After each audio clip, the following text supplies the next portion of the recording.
ओमज्ञानतिमिरान्धस्य ज्ञानाञ्जनशलाकया चक्षुरुन्मिलितं येन तस्मै श्रीगुरवे नमः।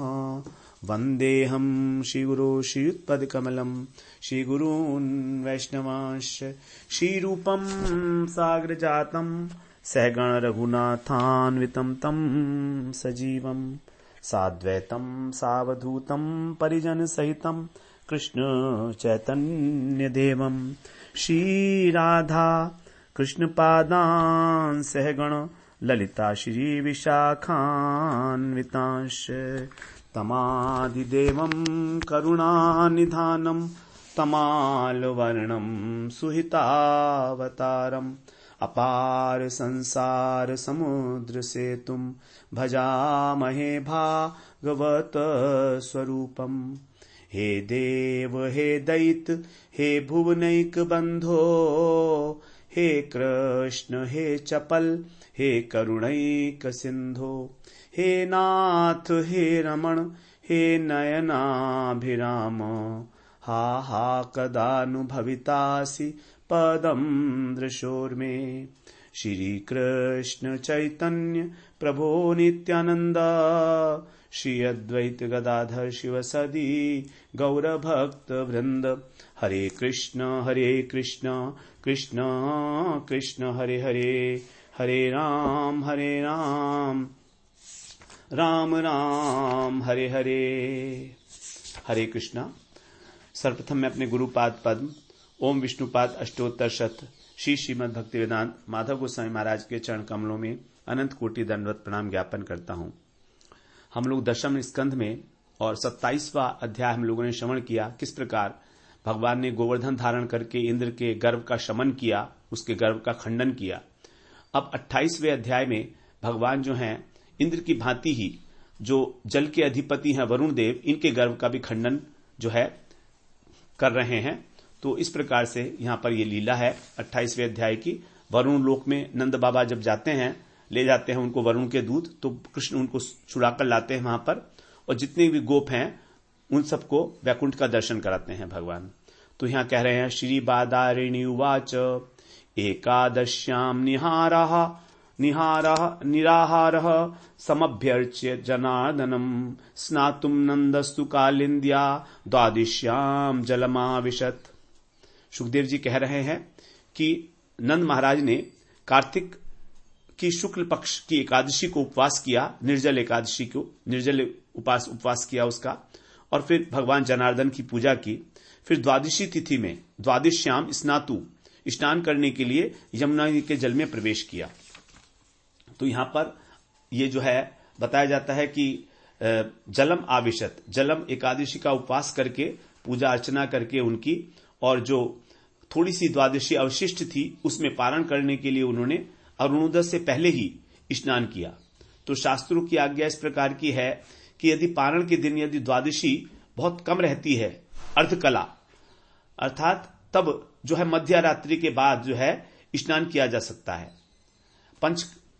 मध्य रात्रि के बाद ही। ये श्री महादेव जी का आदेश है इस प्रकार का। तो ये एक विशेष प्रोविजन है शास्त्रों के अंदर कि जब जो है बहुत कम एकादशी, बहुत कम द्वादशी रह जाती है उस संबंध में। तो स्कंद पुराण में इसका वर्णन आता है कि एकादशी व्रत के दूसरे दिन यदि अल्पमात्र द्वादशी रहती है, तब एकादशी के दिन ही अर्धरात्रि के पश्चात स्नान किया जा सकता है और सभी कृत्य करके और द्वादशी का पारण किया जा सकता है। ये शंकर जी का आदेश था। इसी आज्ञा का पालन करते हुए उन्होंने अर्धरात्रि के पश्चात स्नान किया, और अन्य ब्रजवासी जो है वो तो अपने अपने घरों में स्नान कर रहे थे। तो नंद महाराज ने अपने साथ कुछ सेवक को ले लिया, सेवकों को, और यमुना में स्नान करने के लिए वो वहां पर उतरे और स्नान करने लगे। अब दूसरे श्लोक में कह रहे हैं तम गृहीत्वा नयद्भृत्यो वरुणस्यासुरोन्तिकम् अवज्ञाया सुरीम वेलाम प्रविष्टमुदकम निशी। जो वरुण के सेवक हैं वे, उनमें से कोई एक असुर आसुरी बेला विज्ञाय, उसको आसुरी बेला समझकर के विषय में न जानकर, अवज्ञाय उसको न जानते हुए, और रात्रि काल में, निशी माने रात्रि काल में, उदकम प्रविष्टम जल में प्रवेश करने के कारण तम माने नंद महाराज को गृहीत्वा पकड़ लिया, और अंतिकम वरुण देव के पास अनयत माने ले आया। तो नंद बाबा को जो है ये मालूम नहीं था कि असुरों की बेला है। तो रात्रि के समय प्रवेश करने के कारण कोई एक सेवक जो असुर था उनको पकड़कर और नंद वरुण के पास ले आया यहां पर। तो वो जानता नहीं था कि इस प्रकार का एक विशेष विधान किया गया है शंकर जी के द्वारा। यद्यपि नंद महाराज तो शास्त्र की स्कंद पुराण की आज्ञा के अनुसार ही रात्रि में जल में प्रवेश किए थे, लेकिन वो असुर मूढ़ था, वो नहीं जानता था ये बात, इसलिए उनको दोषी समझ लिया। तो इस प्रकार से उनको वो गलती से और पकड़कर वहां नंद महाराज के पास, वो वरुण महाराज के पास ले गया। तो साधारण नियम तो यही है कि सूर्योदय से 1 घंटा 36 मिनट तक आसुरी काल होता है, उस समय स्नान इत्यादि कार्य नहीं किए जाते हैं, ये साधारण नियम है। लेकिन यदि बहुत कम मात्रा में एकादशी होती है तो उस समय भी एकादशी का वो जो है स्नान इत्यादि किया जा सकता है। ये बात नहीं जानता था वो असुर।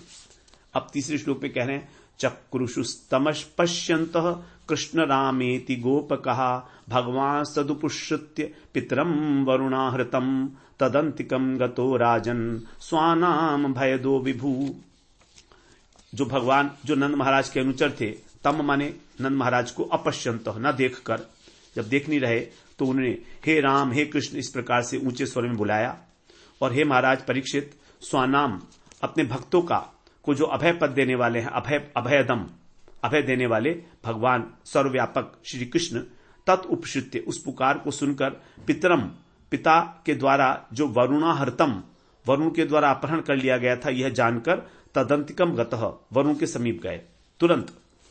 तो सभी जो है ब्रजवासी सो रहे थे उस समय, लेकिन कृष्ण जो हैं वो अकस्मात जब उन्होंने समझा, इस प्रकार से समझ गए वो कृष्ण, जब उनका नाम पुकारा गया तो इस प्रकार से जब सेवक रोने लगे तब कृष्ण जो है यद्यपि उस समय शयन कर रहे थे, लेकिन वो तो विभू हैं, सर्वव्यापक हैं, उन्हें अपने भक्तों का जो आर्तनाद तो हमेशा सुनाई देता है, इसलिए वो व्यग्र हो गए अपने भक्तों की रक्षा करने के लिए, क्योंकि भक्तों के परिपालक हैं भगवान। इस प्रकार से उनको भक्तों का दुख जो है कभी भी सहन नहीं हो पाता है, इसलिए। और नंद बाबा से अधिक ब्रजवासियों से अधिक जो एक निष्ठ भक्त हैं वो कौन हो सकते हैं। तो सब कुछ त्याग कर भगवान एकांतिक रूप से और उनको जो है आर्तनाद को सुनकर जो है तुरंत वहां पर गए जहां पर जो है वो पुकार रहे थे। इस प्रकार से तो कृष्ण ने जो है वहां पर तुरंत ही वरुण देव के पास, जब यमुना के पास पहुंचे, समझ गए जब उन्होंने कहा कि अपहरण कर लिया है वरुण देव ने, तो तुरंत वहां से उन्होंने छलांग लगाई और वरुण देव के पास पहुंच गए। ऐसे कृष्ण जो अपने भक्तों को अभय पद देने वाले हैं वे।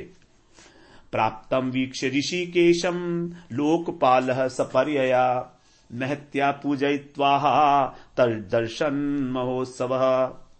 जो लोकपाल है वरुण देव, प्राप्तम ऋषिकेशम कृष्ण को इस प्रकार देखकर वीक्ष्य उनको तदर्शन महोत्सव है अत्यंत आनंदित हुए और महत्या सपर्या विशेष पूजा के उपकरणों से उनकी पूजा की और पूजा करके कहने लगे, भगवान से इस प्रकार का निवेदन करने लगे वरुण देव।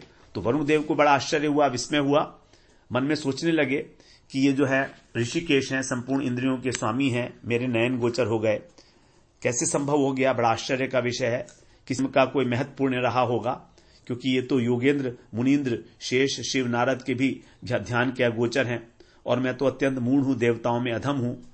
तो इस प्रकार से विचार कर रहे थे, तब उन्होंने जो है तुरंत अपने जो मस्तक पर स्वर्ण का सिंहासन रखा हुआ था अपने सर के ऊपर रखकर लाए, सर के ऊपर, और भगवान को उस पर बिठाया, उनके चरण जो है प्रक्षालन किए, उनका चरणोदक पान किया, उसको मस्तक पर चढ़ाया। इस प्रकार अपनी बुद्धि सामर्थ्य के अनुसार उन्होंने भगवान की पूजा अर्चना की और उनकी स्तुति करने लगे। 5वें श्लोक में कह रहे हैं, वरुण उवाच अद्य मे निभ्रतो देहोद्य वार्थोधिगति प्रभो त्वत्पाद भाजो भगवान न वापू पारमध्वनः। वरुण कह रहे हैं, हे प्रभु, हे भगवान, अद्य में देह निभृत, आज ही मेरा जो देह है धारण करना ये क्या हुआ, सफल हुआ है। अद्य अर्थ अधिगतम, और आज ही मैंने वास्तविक अर्थ को प्राप्त किया है, अधिगतम अच्छे प्रकार से। त्वत्पाद भाज, क्यों, क्योंकि आपके चरण कमलों की सेवा करने वाले जो सेवक हैं वो ही केवल अध्वन पानम इस भवसागर को पार कर सकते हैं। इसलिए मैं भी आपका सेवक हूं और इस प्रकार की अभिलाषा कर रहा हूं। तो मैंने आज अपने पुरुषार्थ को प्राप्त कर लिया है, क्योंकि आपकी चरणों की सेवा का मुझे अवसर प्राप्त हुआ है। और चरणों की सेवा करने वाले जो है सहज रूप से ही भवसागर को प्राप्त कर लेते हैं। तो आप मुझे अपना सेवक ही समझिए। तो इस प्रकार से मैंने यहां पर अभी तक पता नहीं कितनी देह धारण की होंगी, लेकिन आपके जो दर्शन हैं वो आज ही हुए हैं मेरे को। तो मैं क्या हूं, अद्येव अर्थ अधिगत है, सभी रत्नाकरों के अधिपति हैं वरुण देव, लेकिन वास्तविक अर्थ जो है, वास्तविक संपत्ति वो आज ही प्राप्त हुई है, जो भगवान के चरण कमल को सेवा को प्राप्त करता है। नमस्तुभ्यं भगवते ब्रह्मणे परमात्मने न यत्र श्रूयते माया लोक सृष्टि विकल्पना। यत्र लोक सृष्टि विकल्पना, जहां पर जो लोक है उसकी जो सृष्टि करने वाली ये माया है, न श्रूयते, आपको स्पर्श नहीं कर सकती। ऐसे आप कैसे हैं? ब्रह्मणे ब्रह्म स्वरूप, परमात्मने परमात्म स्वरूप, भगवते भगवत स्वरूप। तुभ्यम नमः, आपको मैं नमस्कार करता हूं। तो आप ही ब्रह्म स्वरूप हैं, आप ही परमात्मा स्वरूप हैं अंतर्यामी, और आप ही परिपूर्ण भगवत स्वरूप हैं। तो आपको जो है, जो इस जगत को सृष्टि करने वाली माया है, वो आपको स्पर्श नहीं कर सकती। तो भगवान के जो तीनों रूप हैं, ब्रह्म परमात्मा और भगवान, उन तीनों को ही वरुण देव ने यहां पर प्रणाम किया। अब 7वें 8वें श्लोक में कह रहे हैं, अजानता माम केन मूढ़ेना कार्यवेदिना आनीतोऽयं तव पिता तद्भवान् क्षन्तुमर्हति मामाप्यनुग्रहं कृष्ण कर्तुम अरस्य शेषदृक् गोविंद नियतामेश पिता ते पितृवत्सल। हे प्रभो, अकार्य वेदिना, कार्य अकार्य के विषय में मैं अनभिज्ञ हूं। मैं नहीं जानता कि मुझे क्या करना चाहिए क्या नहीं। इस प्रकार से मूढ़ेन अजानता माम केन, मेरा जो मूढ़ भृत्य है, मेरा जो दास है, वो कर्तव्य के विषय में जो अनभिज्ञ था, उसने माम केन माने मेरा दास, अयम तव पिता, उसने आपके पिता को आनीत यहां पर ले आया। तत् भवान क्षन्तुमर्हति, तो इसलिए आप जो है इस अन्याय पूर्ण काम के लिए क्षमा करें। अशेष द्रक, आप जो हैं सबके हृदय को जानने वाले हैं, सर्वदर्शी हैं। हे कृष्ण, आप पितृवत्सल हैं, आप गोविंद हैं, आप मम अपि अनुग्रहम कर्तुम अर्हसि, मेरे प्रति भी कृपा करें। एष ते पिता नियताम, और आप अपने पिताजी को ले जाएं। तो आप तो अपने पिताजी के बड़े प्रेम करते हैं उनसे, मैं जानता हूं, इसलिए आप इनको जो है प्रेम पूर्वक ले जाइए। और मेरी स्तुति जो है इस प्रकार की है, आप मुझे यदि कृष्ण कहें कि आप मेरी स्तुति क्यों कर रहे हो, मुझे लज्जित कर रहे हो, तो वरुण देव कहते नहीं, यह अपराध मेरा ही है, अज्ञानता के कारण यह अपराध हुआ है, क्योंकि जो भक्ति शास्त्र के नियम हैं उनको मेरे जो भृत्य हैं वो नहीं जानते थे, और भृत्य के द्वारा जो अपराध किया जाता है वो उसके स्वामी का ही अपराध होता है। तो इस प्रकार से आप हमें क्षमा करें, आप कृपा के सिंधु हैं और आप हमारे अपराध को क्षमा कर सकते हैं। इसलिए यदि आप मुझे दंड देना चाहें तो अवश्य मुझे दंड दें। तो शास्त्रों में ऐसा कहा गया है कि राज्ञी चामात्म यजा दोषा पत्नी पापम स्वभर्तरी एवं शिष्यकृतम पापम गुरु वेवोपकच्छति, अर्थात सेवक के द्वारा जो अपराध किया जाता है वो राजा को मिलता है, उसका फल पत्नी के द्वारा पति को, और शिष्य के द्वारा जो है वो पाप जो है गुरु के संचरित होता है। इसलिए यदि कोई सेवक अपराध करता है तो उसके स्वामी को भी उस अपराध में लिप्त मानना चाहिए।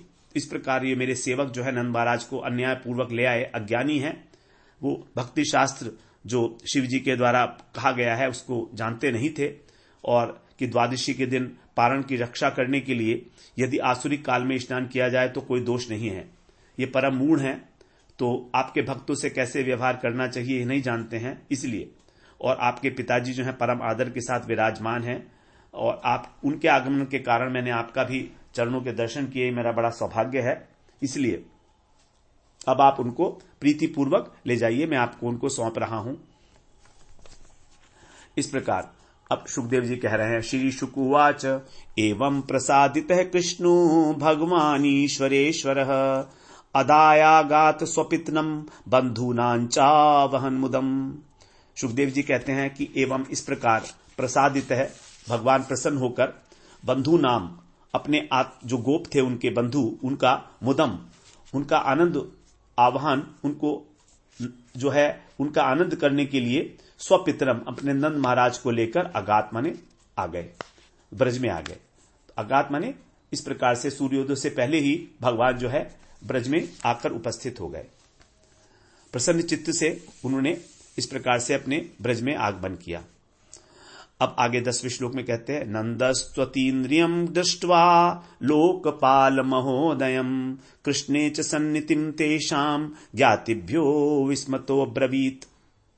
नंदः तु अतीन्द्रियम, नंद महाराज जो हैं जब उन्होंने अतीन्द्रिय अलौकिक ऐश्वर्य देखा उस वरुण का, तब कृष्णे तेषाम सन्नितिम, और कृष्ण के प्रति उन्होंने अब प्रणाम किया, सन्नितिम नमन किया। ऐसा दृष्टवा मैंने देखकर परम विस्मित हुए, और ज्ञातिभ्य अपने जो बंधु बांधव थे उनसे इस प्रकार कहने लगे।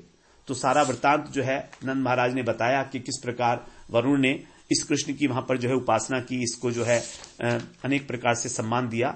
तो नंद महाराज बता रहे हैं गोपों को 11वें श्लोक में, नहीं नंद महाराज तो बता दिए, अब 11वें श्लोक में बता रहे हैं सुखदेव जी ही। ते चौसौक्य धियो राजन मत्वा गोपास्तमीश्वरम अपि न स्वगतिम सूक्ष्माम उपधास्य धीश्वरे है। हे राजन, ते गोपा, वे जो गोपगण है वे भी कृष्ण को ईश्वरम मत्वा, उन्होंने माना कि ईश्वर हैं, और अत्यंत उत्सुकता होकर धिय माने विचार कर रहे हैं। क्या कि अधीश्वर, जो हमारे अधीश्वर ये श्री कृष्ण है, निश्चित रूप से न माने हम लोगों को सूक्ष्माम, जो एक दुर्गेय अपना स्थान है, स्वगतिम उपाध्यास्यात, प्राप्त कराएंगे। तो सोच रहे हैं, मनी मन विचार कर रहे हैं कि कृष्ण कभी जो है हमको अपना मायातीत जो धाम है उसका दर्शन कराएंगे, जहां केवल इनके प्रेमी भक्त जा सकते हैं। इस प्रकार से तो बड़ी उत्सुकता हो रही है उनके अंदर उस वैकुंठ धाम को देखने की, अथवा माया से अतीत जो ब्रह्मानंद स्वरूप है उसको देखने की। तो ऐसा विचार कर रहे हैं, क्योंकि पहले गर्ग मुनि ने कहा था कि नारायण के समान है ये, तो इस प्रकार से वहां पर इनका अपना धाम होगा कोई।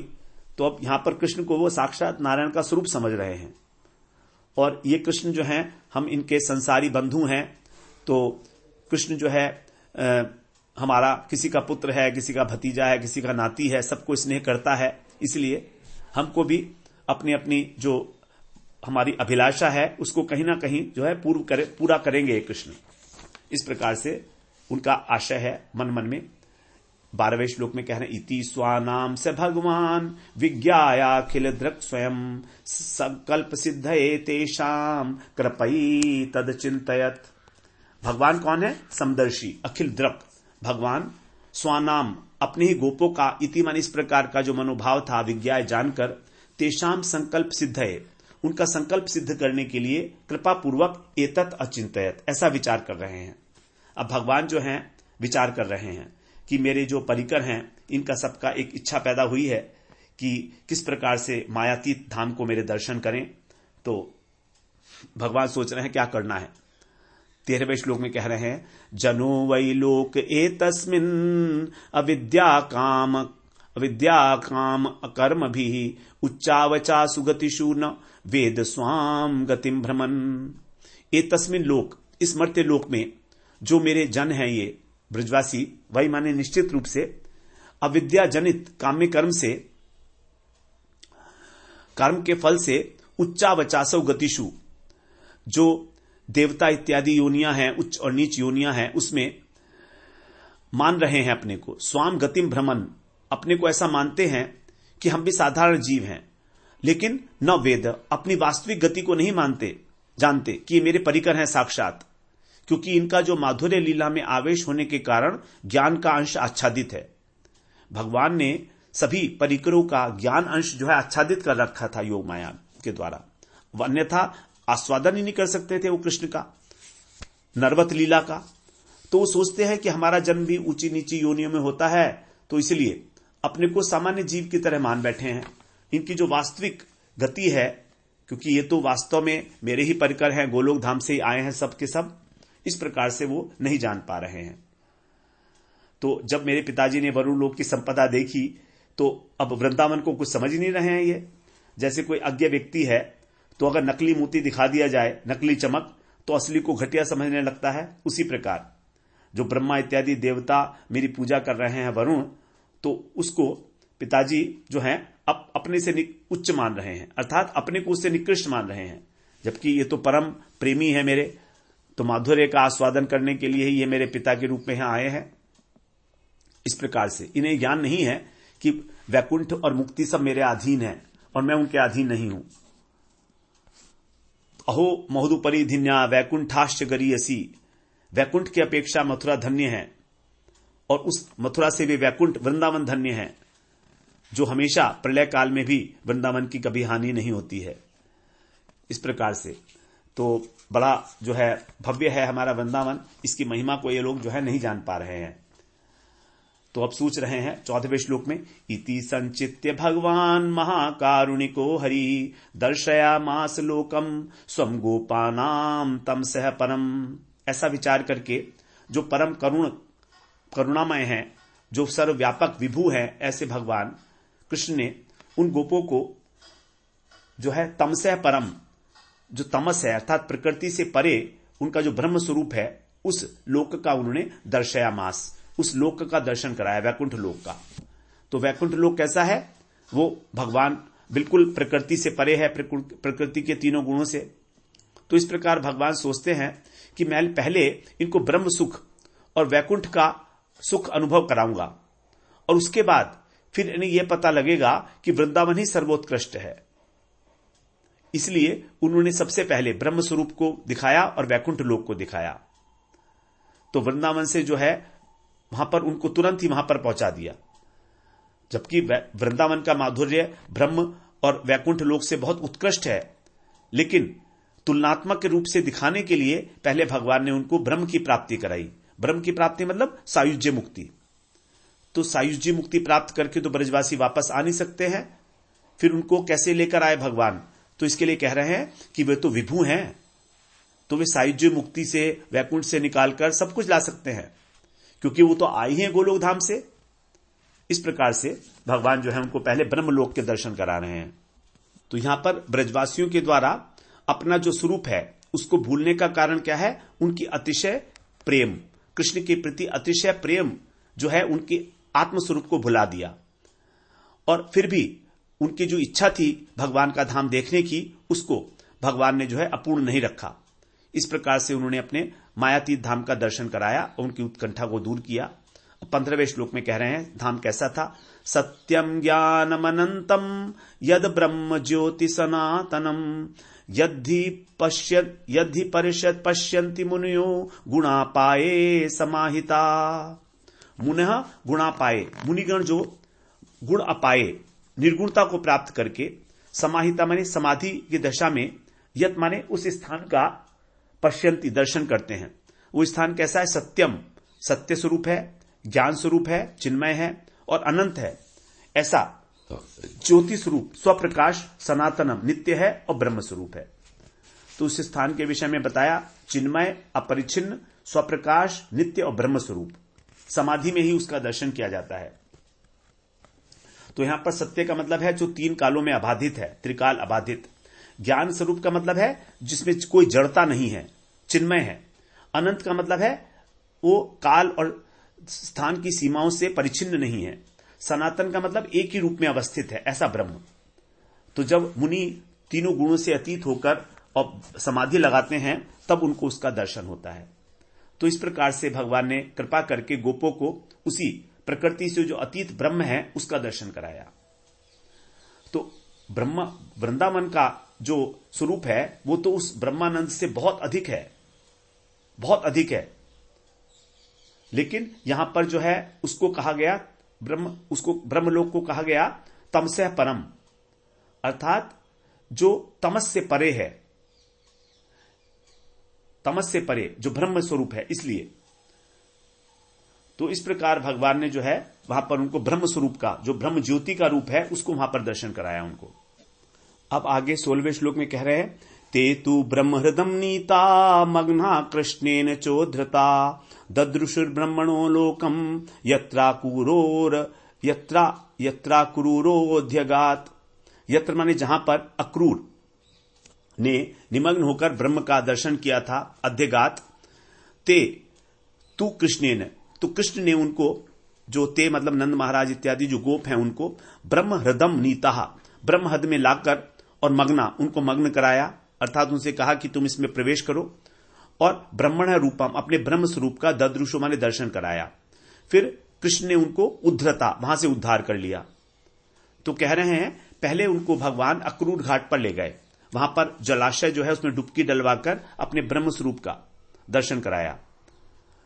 गोपों ने भी, क्योंकि अक्रूर जी ने भी वहीं पर ही ब्रह्म रूप का दर्शन किया था भगवान के।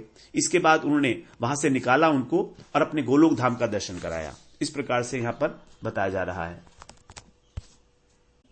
तो यहां पर जो दो शब्द बताए गए हैं, ब्रह्महृद और ब्रह्मलोक, इसमें जो टीकाकार हैं वो बताते हैं कि ब्रह्महृद जो है वो क्या है, वो भगवान की निर्विशेष ब्रह्म स्वरूप है। भगवान का निर्विशेष ब्रह्म स्वरूप है, वो है ब्रह्मलोक, ब्रह्महृद। और ब्रह्मलोक का अर्थ जो है वो कृष्ण का धाम है।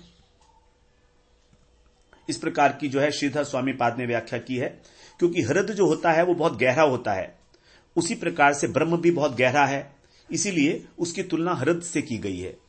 तो इसलिए कृष्ण ने पहले उनको प्राकृत जगत से अतीत जो प्राकृत ब्रह्म स्वरूप है, निर्विशेष ब्रह्म, जैसे हृद में गिरता है व्यक्ति तो उसमें डूब जाता है, और जब डूब जाता है तो उसको किसी अन्य वस्तु का ज्ञान नहीं रहता।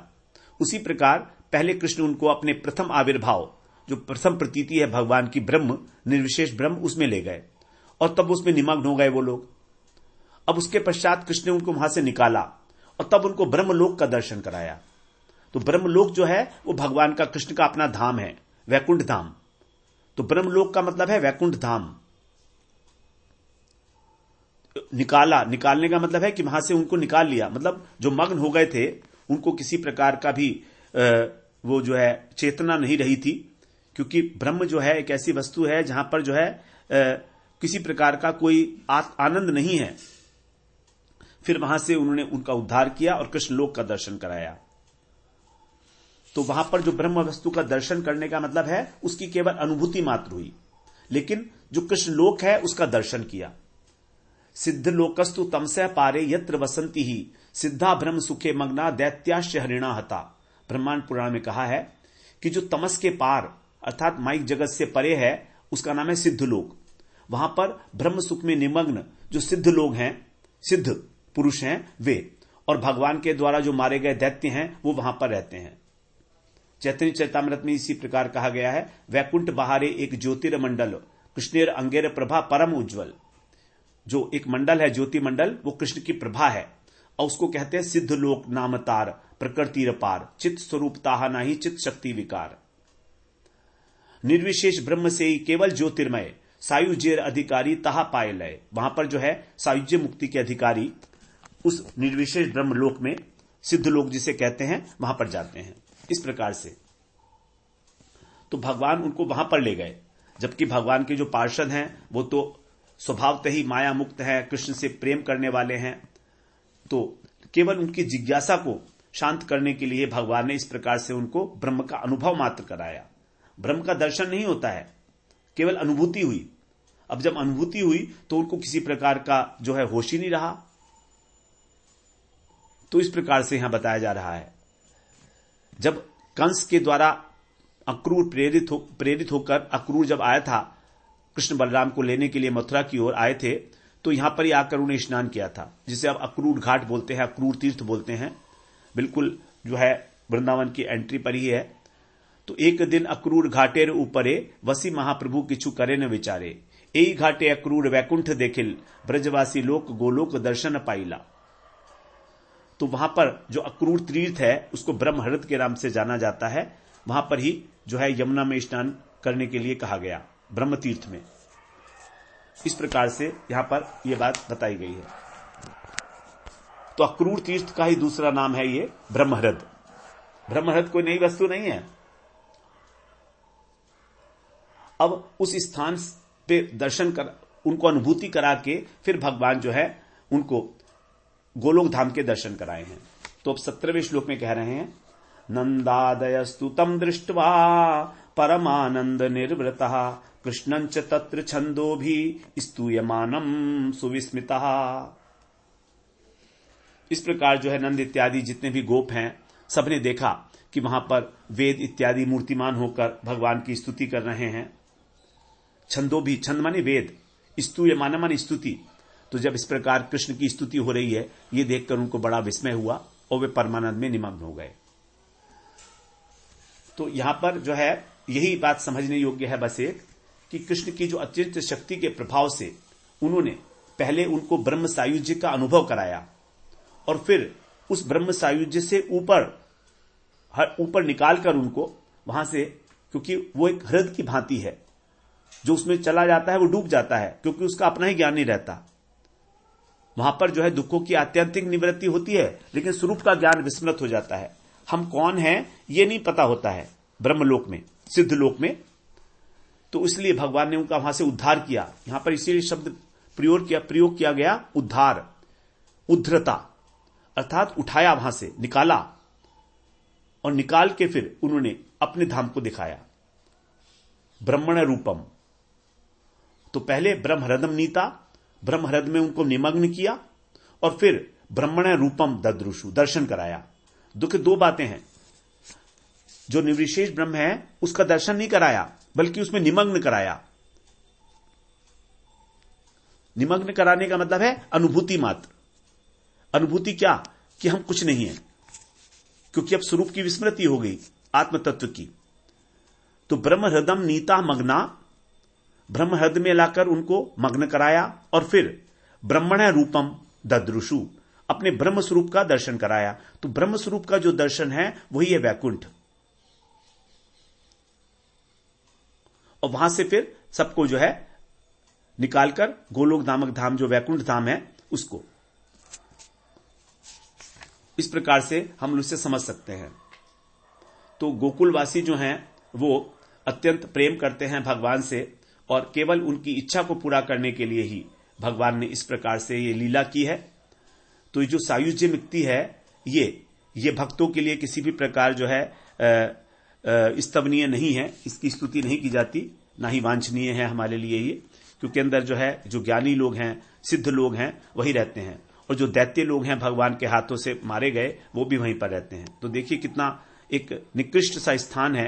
यद्यपि वहां पर संसार का दुख नहीं है, आत्यंतिक निवृत्ति हो जाती है दुखों की, लेकिन परम आनंद की प्राप्ति नहीं होती, क्योंकि निर्विशेष ब्रह्म में भगवान का एक ही अंश जो है प्रकाशित हुआ है और वह है चित्त अंश। तो चित्त अंश मतलब कैसा, जड़ता नहीं है, चिन्मयता है, चेतना है, लेकिन वो चेतना ऐसी है कि केवल अनुभूति स्वरूप, वहां पर किसी प्रकार की कोई विग्रह नहीं है भगवान का, कोई आकार नहीं है, क्योंकि सत अंश नहीं है। सत का मतलब होता है अस्तित्व, होना और आनंद। तो जब वहां पर सत वस्तु नहीं है, जब वहां आकार ही नहीं है, तो वहां सेवा कैसे होगी, आनंद कैसे मिलेगा? क्योंकि आनंद तो मिलता है तब जब सेवा की जाती है। तो इस प्रकार से अब क्योंकि वो वहां पर सभी कष्टों का निवारण हो जाता है, इसलिए उसको कह दिया जाता है कि वो ब्रह्मानंद है। लेकिन जो ब्रह्म सुख का अनुभव है उसकी अपेक्षा वैकुंठ का जो सुख है वो बहुत श्रेष्ठ है, और उससे भी अधिक श्रेष्ठ है वृंदावन का जो सेवा आनंद है, जो भगवान के पार्षद, भगवान के जो परिकर हैं, ब्रजवासी हैं, उनको प्राप्त होता है। तो वो अत्यंत अत्यंत श्रेष्ठ है। इस प्रकार पहले जो है यत्र अक्रूर है अध्यगात पुरा, तो भगवान वो अक्रूर ने जिस प्रकार से दर्शन किया था भगवान का, उसी प्रकार से यहां पर अब यहां पर जो है कह रहे हैं अक्रूर। तो इसका मतलब क्या हुआ, अब अक्रूर की तो अभी कथा आई नहीं है, इसका मतलब पुराने कल्प की बात बताई जा रही है यहां पर। पुरा माने पहले समय में। तो यहां जो शुक परीक्षित संवाद है, इसकी प्राचीनता के कारण अक्रूर ने दर्शन किया था। इस प्रकार किया था का मतलब बहुत पहले किया था, पिछले कल्प में जब भगवान की लीला हुई थी तब इस प्रकार की लीला हुई थी। इस प्रकार से जो भगवान की लीलाएं हैं वो नित्य है, और एक कल्प के बाद भगवान स्वयं जो है वहां पर अवतरित होते हैं इस जगत के अंदर। तो इस प्रकार हम लोग जो हैं आज ये 28वां जो अध्याय है, वरुण लोक से भगवान को नंद बाबा को छुड़ाना और सभी ब्रजवासियों को नंद बाबा को अपने वैकुंठ धाम का दर्शन कराना, ये हम लोगों ने आज श्रवण किया। अब हम अगले सत्र में 29वें अध्याय में प्रवेश करेंगे। 29वें अध्याय से लेकर जो 5 अध्याय हैं हमारे 29, 30, 31, 32, 29, 30, 31, 32, 33, ये 3 अध्याय रास पंचाध्यायी के अध्याय हैं। तो भगवान ने जो सुखदेव जी ने जो रास पंचाध्यायी का वर्णन किया है, भागवत के जो परम प्राण स्वरूप हैं, 5 प्राण भागवत के अंदर, जैसे हमारे शरीर में 5 प्राण होते हैं, प्राण, अपान, समान, उदान और व्यान, उसी प्रकार से इन 5 अध्यायों को श्रीमद् भागवत का प्राण कहा जाता है।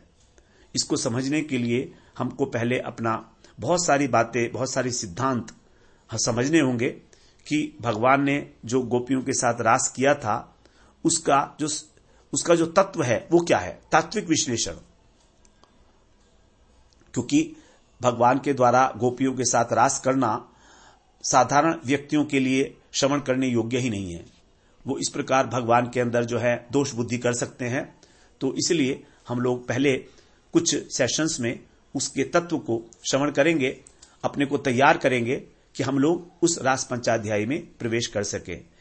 हमारे ऊपर गुरु जी की कृपा है, भगवान की कृपा है, गौर सुंदर की कृपा है, राधा रानी की कृपा है। तो उस कृपा का ही अवलंबन लेते हुए हम लोग श्री रास पंचाध्यायी में प्रवेश करने का साहस करेंगे। यद्यपि ये साहस मेरे जैसे व्यक्ति के लिए दुस्साहस ही कहा जाएगा, धृष्टता ही कही जाएगी, अधिकार ना होते हुए भी अनधिकार चेष्टा करना।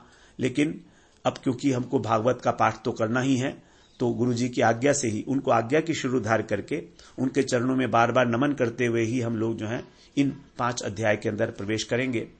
ऐसा आशा करते हुए कि हमारा हृदय जो है इस रास क्रीड़ा का वर्णन श्रवण करके कहीं ना कहीं किसी ना किसी प्रकार शुद्धता को प्राप्त करे। वांछा कल्पतरुभ्यश्च कृपा सिंधुभ्य एव च पतितानां पावनेभ्यो वैष्णवेभ्यो नमो नमः।